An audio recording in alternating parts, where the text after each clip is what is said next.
Bonjour à tous. Quoi de mieux que ce monument dédié aux grands explorateurs pour vous parler de Lisbonne? Une ville dont nous allons durant 2 jours explorer les différents quartiers. Dans cette vidéo, nous vous livrons notre sélection de visites dans la capitale portugaise.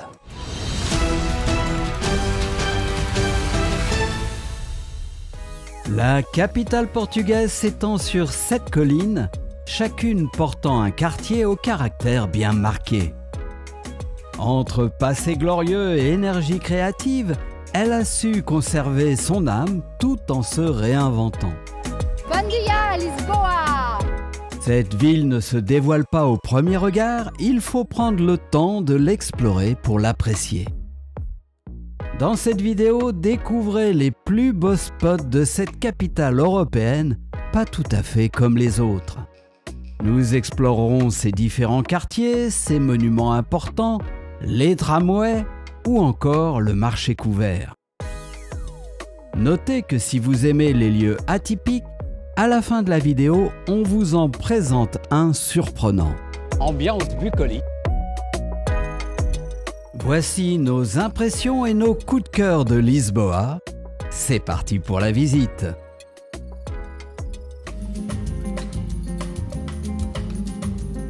Pour commencer ce city trip, rien de tel qu'une promenade le long du Tage.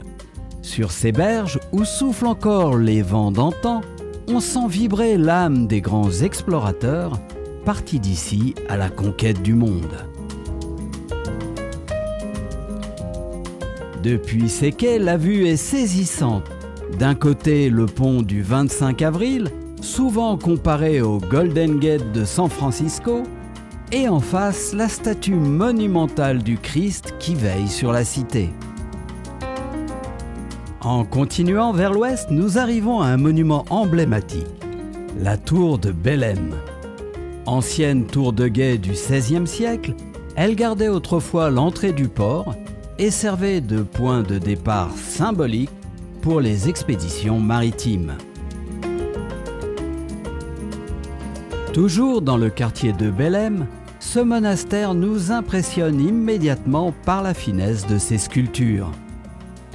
Chef-d'œuvre du style manuélien, il aurait été construit à partir de 1502 en hommage au retour triomphal de Vasco de Gama après son premier voyage en Inde. Son architecture est constituée d'un mélange de gothique flamboyant, d'éléments de la Renaissance et de motifs maritimes. Nous rejoignons ensuite la Bexia, le cœur néoclassique de Lisbonne. Un quartier entièrement reconstruit après le terrible tremblement de terre de 1755. Son joyau, c'est la place du commerce, une vaste esplanade ouverte sur le Tage. Les anciennes rues marchandes y convergent et son arc de triomphe est majestueux. C'est le lieu idéal pour saisir l'atmosphère unique de Lisbonne. Pour la pause déjeuner, le Mercado de la Ribeira offre un condensé de saveurs portugaises dans un cadre dynamique. Les chefs y côtoient les petits stands traditionnels et même si le lieu est très prisé des touristes, nous avons apprécié ce repas traditionnel. Impossible de parler de Lisbonne sans évoquer les tramways. Le numéro 28 est devenu mythique. Ce petit tram au charme rétro des années 1930 serpente à travers les ruelles étroites de la ville. Il grimpe du centre jusqu'au quartier perché comme Alfama, offrant un circuit pittoresque et intemporel. Alfama, le plus ancien quartier de la ville, est sans doute l'endroit le plus typique et attachant. Il faut le parcourir à pied en se perdant pour s'imprégner de son atmosphère millénaire. Nous avons adoré ce dédale de ruelles, d'escaliers et de linge qui sèche aux fenêtres. On s'y sent comme dans un petit village alors qu'on est en plein cœur de Lisbonne.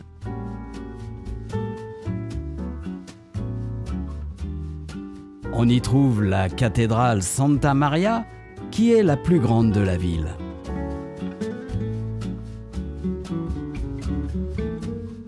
Alfama est vraiment notre coup de cœur, mais d'autres quartiers très anciens méritent aussi une visite, par exemple celui de Mouriria, niché sous le château de Saint-Georges.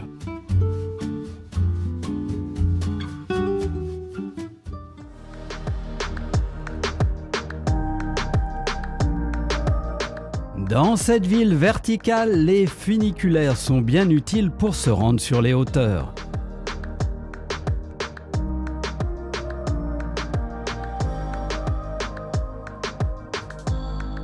Nous voici au Mirador de San Pedro, d'où l'on profite d'une large vue sur la cité.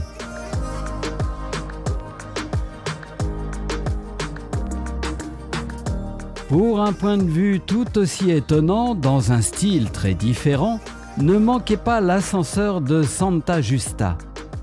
Son architecture métallique évoque la Tour Eiffel, une prouesse technique et un charme certain qui attire les visiteurs.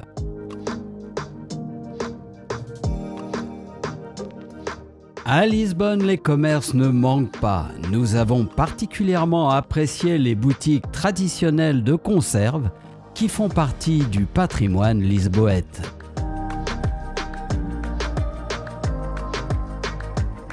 Pour une pause sucrée, nous vous conseillons le Café Gelo, une véritable institution où vous pourrez également déguster les réputés petits flancs portugais. Comme promis, voici pour ceux qui voyagent en camping-car un lieu atypique. Une ancienne usine de munitions devenue une aire de stationnement, un joyeux bazar tagué et fait de briques et de broc. Si vous disposez d'une journée supplémentaire, nous ne pouvons que vous conseiller de vous rendre à Sintra, situé à une cinquantaine de kilomètres de Lisbonne. Cet endroit est un véritable musée à ciel ouvert où l'on peut admirer plusieurs constructions extrêmement atypiques. Des palais que les rois et les Portugais très riches ont fait réaliser dans des styles très différents.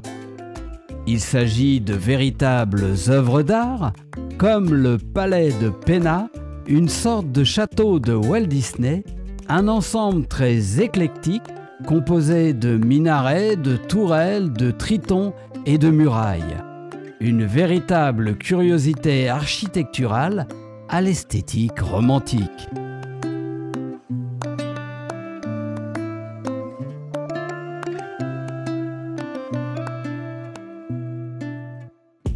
Tout aussi remarquable, voici un autre lieu fascinant à la frontière du réel et de l'imaginaire. Ce palais énigmatique entouré de jardins luxuriants regorge de symboles ésotériques. On y croise les influences de l'alchimie, de la franc-maçonnerie et des Templiers. Grottes secrètes, tours inversées, passages souterrains, ici chaque recoin semble murmurer un secret. Plus qu'un monument, c'est un voyage initiatique où le mystique règne en maître. Lisbonne a beau être la plus grande ville du pays, elle conserve une échelle humaine, chaleureuse et accessible. On y circule facilement en transport ou à pied pour les plus courageux. Longtemps restée dans l'ombre d'autres capitales européennes, Lisboa a désormais retrouvé la lumière. Elle fait aujourd'hui partie des destinations les plus prisées d'Europe. Un succès amplement mérité pour ses quartiers pittoresques, ses monuments et sa douceur de vivre. Nous avons aimé cette ville qui a réussi le pari d'être à la fois monumentale et intime, vibrante et paisible, fière de ses traditions et résolument tournée vers l'avenir.